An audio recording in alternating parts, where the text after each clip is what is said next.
What's going on, people? Welcome to yet another episode of the Fashion Forward podcast. Today, I'm very excited about this episode. I am sat with a footballer, kickboxer, stylist, entrepreneur, community leader, model, talent agency founder.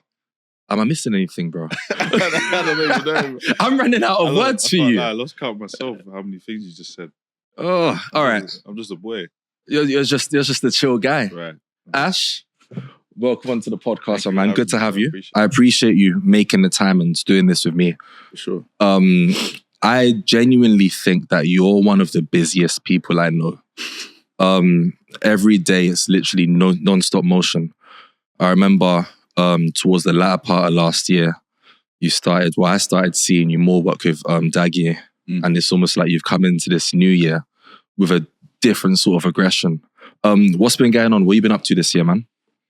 It's only February. Bro. It's only February, but you've been flying out. You've been different places. Tell us. I just kind of like to stay busy. It makes me work harder and stay productive and things of that nature. But this year, what have I done this year? So I went to Puerto Rico. Puerto Rico? Okay. What took you out there? Shot a music video over there for Russian and Davido. Sick. And then straight after that, we had to fly straight to Paris for do Paris Fashion Week, obviously. So I think I was there for like 8 days. Damn. Probably the most hectic 8 days of my life. Bro. Really? No sleep. What? Back to back. What sort of stuff were you doing out there? Well, obviously shows, we had the fit-ins, we had events, and then we had the parties. Like sometimes he was hosting club events and stuff. Yeah. So it's like I've got to style him for every single occasion. So if he's going to the club, I got to style him to the club. Jeez. So I'll wait till he gets back to the club to get the clothes. Jeez. Do you know what I mean? Yeah. That's pressure. Yeah. No, I wouldn't say pressure. It's just tiresome. Yeah. It's very tiresome. Okay, I was testing you there. Because I remember I caught you before you went on tour with him as well. Where did you fly again? I think you went to the States. Atlanta. Yeah, we done a show there. We done a huge show there. How was that? What was that experience like? In the stadium. That was mad. That was like one of my best experiences. It's my first time. That was my first time styling for a show. Really? Yeah. Well, like a show that big. Do you know what I mean? With a star that big as well. With a star that big, exactly. Like I've done young ads before for the EP2. That one, that's in London. Like it's homegrown. Do you know what I mean? Flying to Atlanta, doing it in a huge NBA stadium, whatever. I was like, right. It's not NBA stadium, is it? Nah, I don't think what so. What stadium is that? State Farm Arena. State Farm Arena. State Farm, yeah, that is basketball. It is, isn't it? Yeah, State Farm. I was right. I think the Atlanta Hawks play there. Yeah. Coach David will correct me if I'm wrong. I was right. But yeah, it was a mad experience. But like doing the actual close on the day is very, very hectic. Like, they all perform a song, yeah. There'll be a 1 minute interval where another artist will have to come on and perform. During that 1 minute interval, you got to get him in the next look. Crazy. So it's like crazy. Get matched onto it. And everything has to drape and drop properly as well. Exactly. Something I've always wondered about stylists is that when a lot of people can say, oh yeah, I'm a stylist, but they're not actually, they're just dressing people in what they would wear. Whereas I think through seeing what you've done with Footballer Fits, what you've done with all these different brands and people is that you've not dressed any two people the same way. How do you go about creating looks for people and kind of deciding what will look or what can bring them out more, if that makes sense? What I always say to people when they kind of ask that question is that you have to do your homework, really. So if you ask me to style you, I'm going to study you. You know what I mean? I'll look through all your pages on Instagram. I'll see like your body frame, what kind of trousers fit you well, what kind of trousers suit you well, same with the top half and upper half. And then from that's when I'll add my own element of style, if that makes sense. Because obviously people are coming to me because they like the way I dress, the way I present myself and things of that nature. So they want an element of my style within their clothing, but they don't want to look exactly like me. So I'll dress them to their taste, but then I'll throw in a bit of what I do. Do you know what I mean? So like, I'll be styling someone, I'll throw in a little belt or something that I would wear. Do you know what I mean? Yeah, like 50-50. Yeah. How did you go about developing your own style? Because I think nowadays we have so many people, and I think with our generation and age group especially, it's like everyone's kind of wearing the same things. Like we just spoke about those new Tims. Yeah. How do you, or what do you do to always stand out and discover the new things? You know what it is? It's just trial and error. So from young, I used to dress really, really bad. Really? Yeah, like you don't strike me as a bad dresser at any point in time. I show you some of my outfits from back in the days, like terrible. Really? Terrible. So it was just trial and error throughout the years, seeing what fit me, seeing what worked well. And then what I started to realize is that everybody in London is kind of dressing the same. Yeah. So I was like, in my head, I was like, cool, I don't want to dress like none of you. So I'm going to start doing silly stuff that don't even make sense. You know what I mean? And I just started experimenting. And I eventually found my style, basically. But like now, because I've done trial and error so many different times, there's so many different genres of style I can do. Yeah. So you see how a lot of people are set to one genre. It's like if you put a clothing to that face, you know what that person's going to wear to the club or 100%. If I was to go step out, you don't know what I'm going to wear. I could wear anything. You know what I mean? Yeah.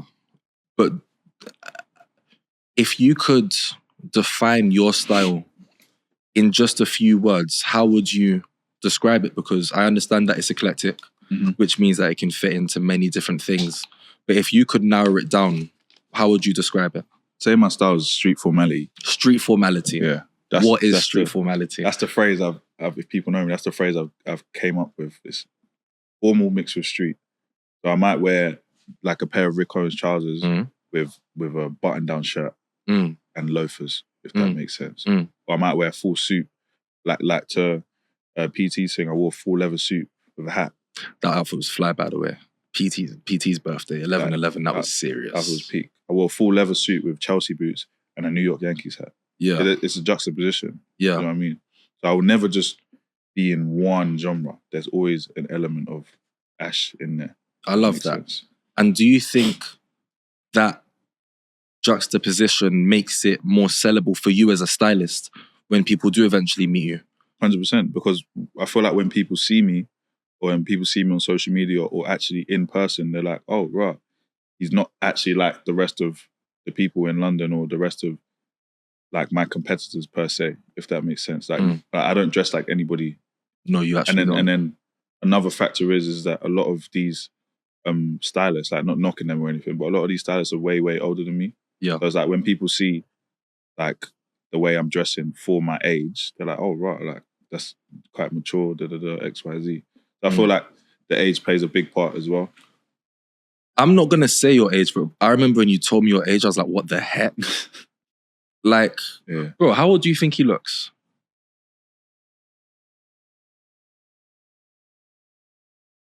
23? I would have said like 24, 25. Yeah. See, no one actually knows my age until they ask me. Yeah, and we're not going to say it on this podcast.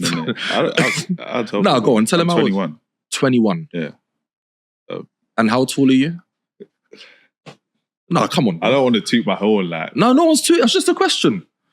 I think on a good day, 6'4". I'm 6'3", but like, you're 6'3". I put my Rick boots on. I boost a bit still. Yeah, 100%. And before you got into fashion, what were you kind of into? Because of course I mentioned you do kickboxing, you do modeling, you're actually cold at football. Like you do all these different things. So before styling, it was at football full time. Really? Yeah. So from like once I left school at about, when did you do sixth form? Like 16? I think so. So once I left school from 16, I was at AFC Wimbledon. Okay. And I was playing there on a trial. I was on a trial there. I went from there to Cardiff City. And then it was just loads of trials. And then I was playing non-league for like 2 years. And like step 3. I was at 18. So it was literally just full-time football. And as I was playing football, I started my own academy. So I have had my own academy. Football academy? Yeah. So I had really? Yeah. So I had a team and everything. And then I was like coaching, doing one-to-one coaching. The Instagram page and that is still there. So like that's like a sector of my life that nobody would even know I'd done. I mean, thanks for telling us, mate. Yeah, like nobody knows unless you like know me from time. Yeah. Then after that, I just kind of fell out of love with football because I was balancing styling and football at the same time once I got to like 18. Okay. And I was like, just go full time. What was it about styling or fashion that made you choose that over football? I think I just fell in love with the way I was dressing. So it's like everywhere I went out, I was like, oh, I want to look nice. Yeah. Like, I could be going to the shops and I'm putting an outfit on and I'm thinking Yeah, in my head, yeah. I'm thinking, why am I putting an outfit on to go to the shop? Like, why do I Yeah. care that much about my appearance, about my presentation? And I was like, okay, if I feel that same way, I want to see if I can make other people feel that way. You know what I mean? Then I kind of looked in, took it seriously, and started seeing the merits and things of that nature. And I was like, yeah, let me look in. I remember I had a similar journey because I wasn't always within the fashion space, and how I kind of entered it, I just hated seeing people not looking good. Right. Like, and it would be like the smallest details, like, Right. why are your jeans sitting over your footwear like that, bro? Or why is this dropping this way? Right. And then it was from that point I think my level of service within the industry went to a whole nother level because you're now starting to become like somebody's very own style problem solver. So now you've progressed, you're now a stylist, you're doing this full time. And then when did the agency come about? This talent agency you have, is it a talent agency? Yeah. Tell us more about it. It's a pure talent agency. So you see the thing with me, I've got ADHD in it. Oh, have you? Yeah. Okay. So I'm very impulsive. Like a lot of the time I won't think about what I'm doing. So I was literally just at a shoot one day and I'd brought my friend to the shoot, like because they need an extra model. And I realized I started going through my DMs and I was like, right, a lot of people ask me about shoots and things of that nature. I was like, why don't I just start an agency? Literally, as I'm at the shoot, I'm on my iPad, I created the logo, I created the Instagram page, and then I posted it. Crazy. No thought in my brain Just of like that. how I'm going to do da-da-da-da. And then from there, I sat down with my assistant, we made contracts, we done a casting at Moonlife, like 300 people came to the casting, signed like 10 models. The next day I gave them 3 jobs just like that off the bat. And then, thank you. Yeah, I just trying to build it from now, but it's building quite well. Like I got my model a job for Trapstar yesterday. Like, that's crazy. I did see that shoot. Yeah. I did see that shoot. And I think if there's something I'm hearing from you, it's this element of fearlessness. Firstly, fearless with your own style to not really be swayed by other people's perceptions of how you dress. But then there's also the fearlessness to start something that you don't know anything about. Right. You did mention Moonlife in there. What is Moonlife? The Moonlife is something my brother and I started. So he posed the idea to me and he was like, do you want to jump on board with this with me? I was like, yeah, for sure. Like we started it in Leicester. So he was cutting hair in Leicester. We had a big space. I was doing like styling consultations. That's where he had the most clients because at the time he was doing a barbering tour around the Midlands. Yeah. As we started getting a bit of exposure, we then moved to London, got a studio in London, and then we started doing it there. But it's basically just a place where creatives can come, learn, network, and all that stuff. Like every single month or 2 months, we do different events. Okay. So we done a clothing pop-up, we done a casting day, we done like a photography session where photographers come and take pictures of the day. Like every single session is different. But as those events are going on, I'm running my styling workshop. Yeah. We have a hairdresser there. Yeah. He's running his barbering workshop and trims. Do you know what I mean? But a lot of people, they kind of just come because it's not like a normal event service where people come and get drunk and da-da-da. People are coming to learn. There's actually something they can take away from it. There's actually a benefit from it. Yeah. So it's like, even if you don't want to come to the clothing pop-up or you're not a photographer or whatever, people just come just to be in the scene. You know what I mean? Network with people, talk to people, X, Y, Z. Even people that didn't want to be stylists, they're coming to my styling workshops just to talk. You know what I'm saying? How important is that element of community for you? And why is it important? Bro, it's the biggest thing because I feel like in like these days, people are very, very, very selfish. Like a lot of people gatekeep. Yeah. Like as a stylist, I used to think the same. Like, oh, why would I work with another stylist? Like they're gonna da-da-da. As soon as I erased that element of thought in my brain, I was like, okay, cool. Like if I can teach people and then benefit from it as well, and they can benefit from it, then why not? You know what I mean? Yeah. Because what we're trying to do at Moonlife is kind of change the narrative of the world. Yeah. If that makes sense. Yeah. I feel like the narrative is very scribbled right now. And I think that's kind of where we align because it's even with Fashion Forward. Yeah. I can't tell you how many people I've met over the years that wanted to get into fashion, but they just didn't know how. Literally, like we're working alongside each other and in conversation, you tell me that you're trying to start a clothing line, or you're trying to get into this, or you're trying to get into that. But there's literally no outlet and no source of help for you. Mm-hmm. It's almost like we have to create something to put people on, because otherwise it's going to be the same thing. Literally. And then what we'll begin to see and what will continue to happen is that the other cultures, like the American culture, Asian, etc., those cultures are growing. Meanwhile, our local culture, fashion culture, is staying in the same place it always has been, because no one's willing to put people on. Speaking of which, we absolutely have to do this. Talk us through your outfit. My outfit? Yeah, this is very intentional, by the way. This ain't even what I had on. I took it off. This ain't the full outfit. I just want you to shout out the shirt, to be honest with you. Shout out my boy Jermaine. Come on, Jermaine. Yeah. That's still poor merch. Bro, you know what? Still poor merch. I gotta rep it because I'm still poor.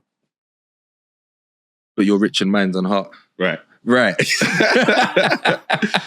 I remember I met Jermaine very randomly in one store in Oxford Street, and I just looked at this guy and I said, this guy's fly, man. Yeah. Like, the way he carried himself, the way he dressed, and then we've been locked in since then. I don't even remember how I met him. When did you meet him? I can't lie. I don't know. Actually don't know. Like, he's going to have to remind me. I actually don't know. But I remember when I met him, he was just focused on doing the jewelry. Yeah. And then he teased the Still Poor hoodie, and I said, guy, you've got to do this thing. The Aura hoodie. The Aura hoodie. Crazy. We're still on you for that, by the way. Yeah. We're actually still on you. That has to drop for sure. And then seeing the success he's had with this endeavor, I love it for him, man. And I actually wish I actually got the boxer set as well. He sent me them still. I mean, hold tight, big up your thing separate. Come on. I mean, one day he'll send me stuff as well. Me and Jermaine have been locked in though. But like, I ain't even known him for time, but like, really, we didn't even speak on a regular basis. So. That's important. Really, that's important. How do you go about meeting the people that you do and building the connections that you have? See, my thing is very natural, bro. Like, I'll never go out of my way to befriend somebody, if that makes sense. You wouldn't? No. How does it work with you then? It's just very natural. If you're in the room and we're in the right room, if it's clicking, bang. You know what I'm saying? Like the same with me and you. Yeah. Neither of us went out of our way to meet each other. Like, I saw you in the Selfridges networking event. Oh, snap. Yeah. Exactly. I saw you in the Selfridges networking event. We clicked, bang, bang. 4 months later, I saw you in Harrods. Oh, yeah, my dad, da. And then do you see what I'm saying? It's natural. That was so organic. It got everything organic. So like all these people I'm meeting that I'm friends with now and I'm cool with, that are in the industry, I've not gone out of my way to be like, yo, bro, da. It's all organic, like everything. And I remember when you and I met, I remember the first time I met you, you were doing your what do you call it, street formality? Street formality. You were dressed in your street formality, and I said, this guy looks fly. And I think I even complimented you. Yeah, but that's how it started. I didn't say anything more than that. Yeah, you're like, yo, your outfit's hard or something. Your outfit's cold. I feel like if you feel like someone looks good or you like something, just compliment. Right. Like, there's actually nothing wrong with it. As simple as that. And then I think towards the end we locked in, but then we didn't really speak outside of that. We just kind of let each other be. And then I saw you in Harrods, and I remember you were, I think one of my sisters, Effie, was around you. So then it was like, oh snap, you guys, everyone knows each other. Right. I think one thing about this industry, especially in the UK, is that everyone somehow knows each other. But in the midst of being friends and building, how important is collaboration for you? You see, the collaboration thing, I feel like you have to be established before you do it, if that makes sense. Because I feel like sometimes it can tarnish. Like for example, like Moonlife, because our idea is so fresh and so new, like I feel like if we now go collaborate with somebody, it looks like, say if they're bigger than us or something, it looks like it's their idea. Yeah. And then they can then go and run with it. Yeah. And no one's gonna give props to the smaller brand because no one knows who it is. You know what I mean? I feel like as a collective, you have to be established first before you start collaborating and 100% build your own personal brand up. 100%. Do you know what I mean? That's why I ain't done no collabs, bro. You haven't. No. You haven't, and by the looks of it, you haven't needed to. Yeah. I think the brand of what you guys are building is so strong. Yeah. Like, I remember going on Instagram and I'm seeing people chasing you guys down the street. Yeah. I think things like that. You've had about 300 people at that event, all chasing down the street in Soho. Yeah. Things like that speak wonders about your brand, and it speaks wonderfully about the things that you're doing. I think I'm too young to start collabing and stuff like that. Like this is only my second interview I've ever done. Really? Yeah. Thank you for allowing us to be a part of that, man. But like the people that will message me for interviews, I don't know them personally. Yeah. Do you know what I mean? Because like if you're my boy, my brethren, and I know you, I know the type of stuff you're going to be asking. I know it's going to be a natural conversation. The energy's good. I'm there. You know what I'm saying? Yeah. But I'm not at the point where I can go on a random person's interview and I'm not media trained, bro. Yeah. Do you know what I mean? Yeah. I don't know. I'm still learning myself. I feel like what we're getting at right now is the importance of authenticity. Right. So our relationship is authentic. Mm-hmm. The things that you and I are both working on is authentic. Mm-hmm. So if I do invite you on to a podcast for a conversation, it will only be authentic. Exactly. As I said to you before we started recording, I haven't written any questions down. And I could have been like, yo, bro, is there going to be a brief or da-da-da? Yeah. I just know you, so I know it's just going to be a natural flowing conversation. I appreciate that. Some people actually do require that stuff only because they want to, and it's good too as well, to prepare 100%. yourself what you're going to be saying 100%. and whatever else. But if there's a young Ash watching who wants to get into styling, who wants to start to do new things, what piece of advice would you give them? You know what I'll say, bro? It's honestly just consistency. So like the way I've kind of came up per se, it's just because I just kept doing something every day. So then it got to the point where I was in a habit of working so hard. So like if I would sleep in one day or like if I would take a day off, I'll feel guilty. I'll be like, what are you doing sleeping? Like go to the gym or something or da-da-da-da. But I feel like it starts with daily habits. So I feel like people younger, like from now, start your daily habits in a good way, like cutting out junk food, like going to the gym like every day, praying, do you know what I'm saying? Learning something new every day, whether that's reading a book or listening to a podcast or learning a new language. Like them kind of habits, they actually tie into what you want to actually do in life. 100%. Because it gets to the point where I'm now styling somebody and what I'm doing on them has to be perfect because my habits are perfect. I understand. Do you know what I mean? I understand. Do you feel like what kind of stands out to me is building a discipline in order to achieve that consistency? Yeah. Do you feel like your discipline was built during your footballing days? No. No? Mm-mm. It was something that was ingrained My before? discipline was bad in footballing days. Really? Yeah, I was like skipping training to go see things. And No. I was bad. I believe you would do that, actually. No, I'm joking. I was bad. Like, so where did that change come from then? When did it happen? it changed when I started being around my brother more, Uggs. So like, when I was... Your big bro? Hold tight, big bro. For real. So when I first went into Harrods, that was like a big step for me because I live in Peterborough. So I was like, I'm going to drop the whole football thing, drop the whole coaching thing. I'm going to move back to London. So I was staying in Kilburn in a little flat. And then I was staying at my brother's house half the time. So I'm just in between there, going to Harrods every day, And then from seeing his disciplines, like the guy will wake up, work out, make a healthy breakfast, go to work, Like everything was like so calculated, but like he wasn't thinking about it. He was just doing it. You know what I mean? So when I started doing it as well. And then once you create good habits daily, it gets to the point where you're not even thinking about doing the good habits. You're just doing them. Yeah. You see how people do like, have to like write stuff down, like dry January and Oh my God, yeah. Man don't have to do that. Yeah. It's just natural. Yeah. You feel me? And one thing kind of leads on to the other. One thing leads on to another. Once you've now completed that. So if I know I'm eating healthy every day, I'm going to the gym every day. All right, what can I do now that, like, because now I feel normal. I'll be like, oh, cool. Now I'm going to start doing fighting. I've done fighting. Oh, cool. Now I'm going to start listening to podcasts. I've done that. Oh, cool. Now I'm going to learn Japanese. Do you know what I'm saying? It just adds and adds and adds and adds and adds. So if I was a younger me, if I would have started that earlier, boy, I would have even more knowledge than I have now. You know what I mean? You're obviously in styling. I think something that is so important is always remaining ahead of the curve.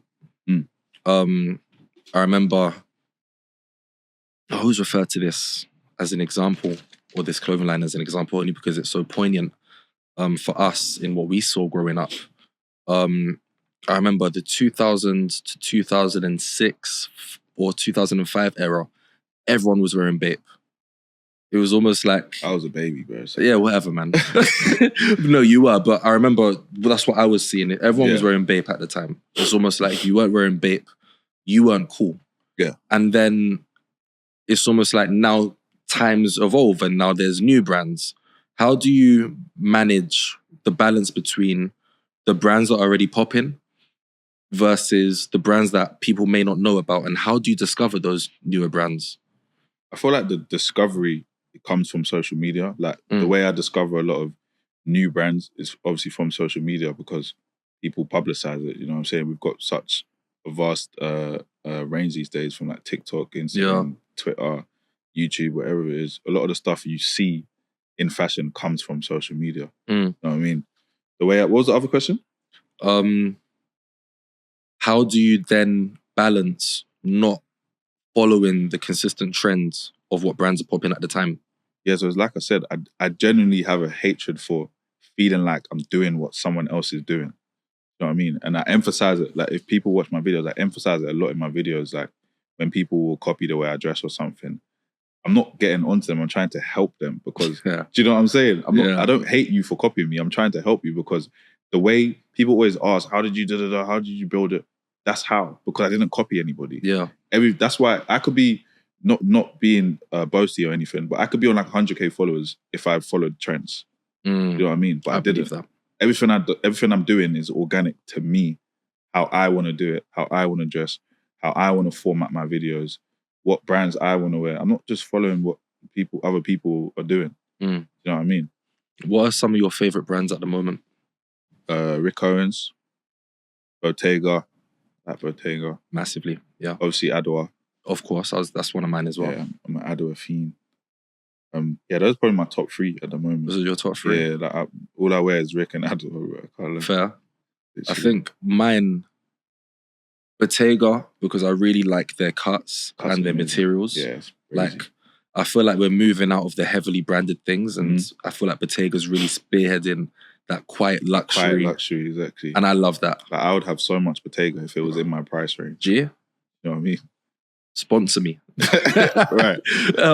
Bottega, Adwoa, of course.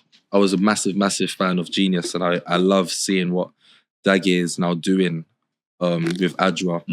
I remember he said that Adwoa is almost like his dream child when it comes to his brand, and I think we can see that. He takes a lot of pride in it. He takes so much pride in it. And something which I've actually noticed, right? Speaking about Adwoa, and I want to get your opinion on this as well, is that certain brands focus on certain things. We spoke earlier about tying a discipline or tying something to whatever you're doing to make it better. With a brand like Cortez, what they've tied to make their brand identity strong is their community aspect. So they can drop random coordinates as a tweet and say, meet us here. And people go there. They can say, meet us in Sydney at 1:37. Literally. First 10 people get a free t-shirt and it will pop off. We've seen what they've done in New York. And then there's the other side, which is a more newer one, which I only started paying attention to recently, which is tying a mentality to a clothing line. It's a philosophy, isn't it? A philosophy where it's almost like, in order to, so it's like for one example, like a Cortez, in order to kind of fit into this brand, you're fitting yourself into a community. Whereas with like an Adwoa, in order to wear this brand, you represent an ideology. How important do you think it is to tie yourself into something for the sake of community building? 100%. Because if you're making clothes, in your head already, you have a set target audience that you want to wear the clothes. So I know Dage, I know like there's certain people he wouldn't want wearing his clothes. 100%. Because of his philosophy and his mentality. It's like if you're not on, or how do you pronounce it? If you're not on what he's on mentally, don't wear the clothes. Bro, if you're lazy, he'll probably tell you to just take it off. Like it's as simple as that. But I think that's a good thing to have. I love that as well. Very, very good thing to have. I love that as well. Authentic, staying true to yourself. Because there's a lot of people like that will get turned down for like loans and stuff like that, like things of that nature. Because That are big people, but like just because you don't have the same mentality, bro. There's no point in you wearing that. 100%. Because I remember you started working with him a lot when it came to like styling Genius shoots. Yeah. When he launched in Harvey Nicks, you were around. Mm-hmm. How did that relationship begin and get strengthened, and what were the things that made that happen? Like I said, it's the same thing with that, just organic, just meeting. So like we organically met, we had a meeting probably like 2 years ago. 2 years ago? Yeah, when because I work for Football Affairs, innit? Yeah. So we had a meeting together to see how we can work together and things of that nature. And then from then, obviously we knew each other. We bumping into each other and things like that. And we went to the Harvey Nichols event. And then from there, the relationship just kept getting built and built and built and built and built.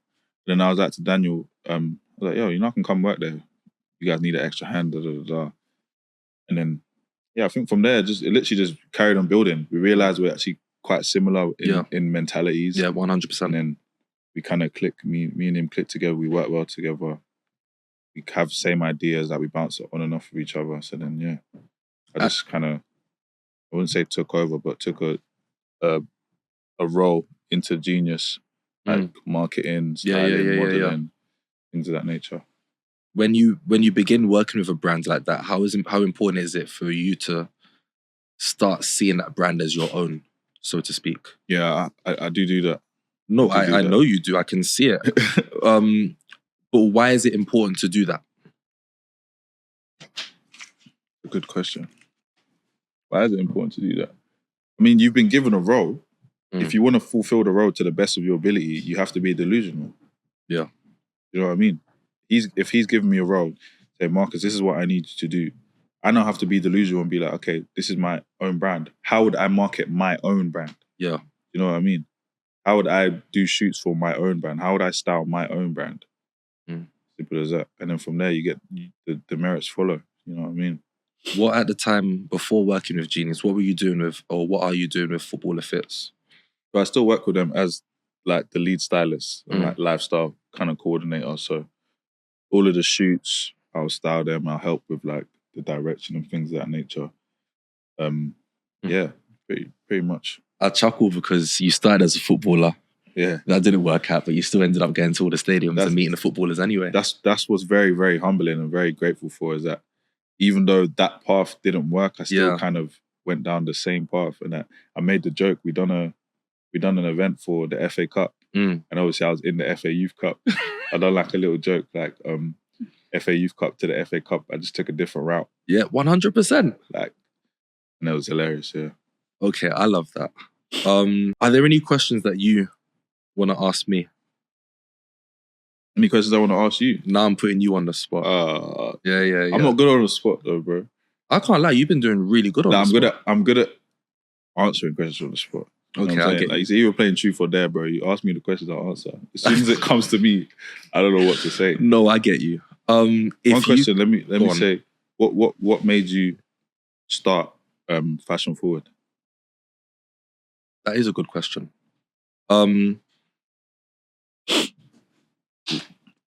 It was really my mentor and a conversation I had with her that made me want to start doing something in general. I just didn't know it would be this. So I remember it was last year, and we were sat having a conversation, and she's like, I remember it was just my birthday. So I just had my birthday in August, and she was like, you know what? London Fashion Week's coming up soon. I want you to gather people. And at that point, I was like, oh, okay. She was like, just gather people for Fashion Week. Doesn't matter what you do, just do something to gather people. So I remember I had numerous different phone calls. Because the idea I had at the time is, you know what? Let me do like some sort of Fashion Week dinner. Right. Where I would have invited you, I would have invited Daggy, I would have invited a few other amazing stylists I know. Nayab Tanya, Shaquille Ross, a few other, Jeff Barlon, who's also, and a few other people, Julius. The list would go on. Yeah. I was like, let me just gather everyone and just have a dinner to commemorate Fashion Week. Yeah. But then I was like, but what's the why though? Right. Like, if I wanted to take this to a restaurant, if I wanted to take this to a venue, if I wanted to like go for sponsors or whatever else, which I wouldn't have done, but just so to speak, they would have said, okay, what's the why behind the event? Mm. And then I said, you know what? And then I started like just listening more.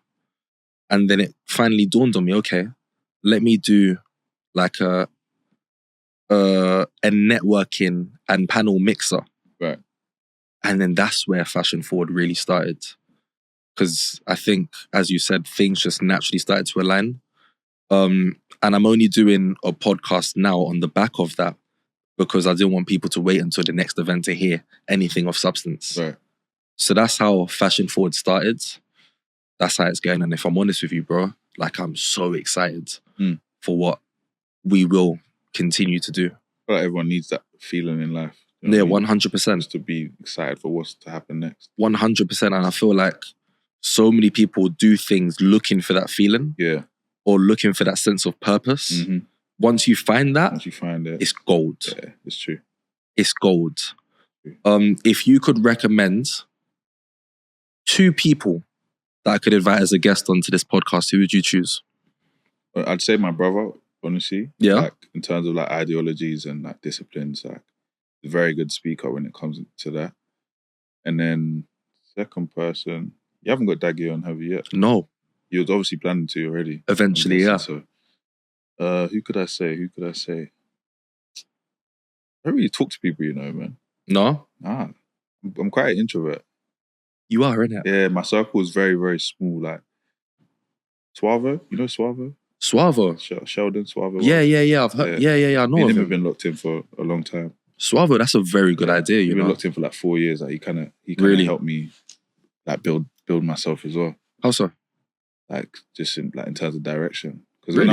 when I was like 18, 19, I didn't really know what to do in terms of like getting myself out there. I was kind of just like getting tips from him and stuff like that. But he still gives me tips and tricks. He's cold.